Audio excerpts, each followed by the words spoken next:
If you're able to, Andy, just kind of let's just scenario just to kind of talk us through what how a transfer kind of goes ahead. So let's say QPR are after a left back in the next window. What how does that start? What kind of conversations I had at the initial? Do you have like a list of go-to left backs anyway that you're always kind of monitoring, and how would it kind of progress throughout the cycle to actually signing that player? Yeah, I think obviously, firstly, is obviously identifying the position in terms of what Mick or Les will want.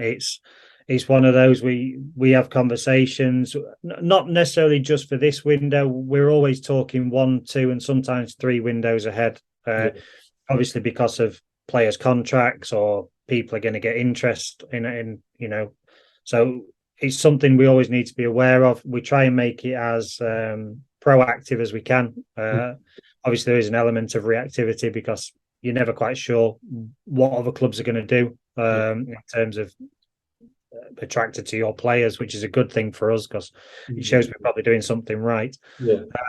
So once the position is identified, really, we always know roughly where we are in terms of financial budget. Yeah.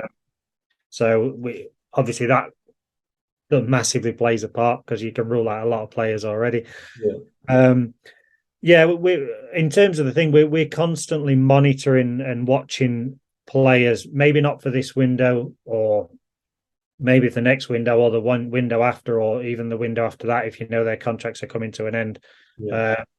So sometimes you need to be patient in terms of players, and you might have to wait 1, 2 windows to get them before they can fit into financially, or they've developed enough to come in and start really. So yeah, we in our don't think I'm talking out of turn here, but in the recruitment office in the training ground, we have whiteboards all over the walls with players' names on and that sort of stuff, and they're constantly moving around in, out, off and on, and depending that. So we constantly have a revolving door, really, in terms of these. If we need a left back, these are the ones we're thinking. If we need a right back, whatever. If it needs to be on loan, these are who we're thinking. If we have money, if it's out of contract. So it constantly evolves. That some players are on there for a long time because we know if they come up in window 1, 2, 3, then it's obviously we would be interested. So that's how that works in terms of that. Constantly trying to speak to their representatives, just to try and keep the information constant and current. Really, obviously, especially if they might be coming out on loan or they're out of contracts, are they close to signing a new contract? And in which case, they need to come off the out of contract board because we are not necessarily out of contract anymore. So in terms of that, so it's a long process.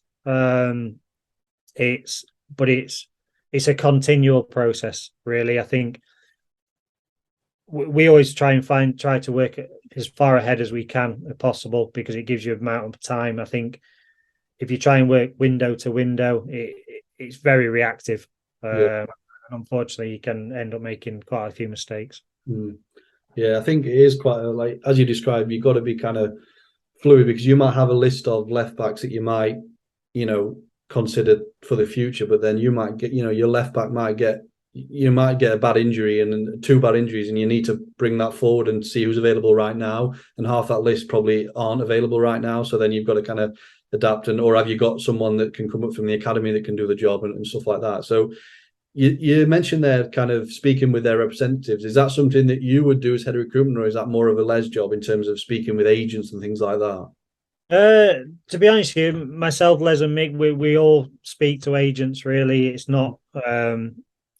I might be more the initial side of it, really, and then when it goes further up in terms of negotiating and stuff, that's where Les and the CEO Lee do it, really. But between us, we all speak to agents.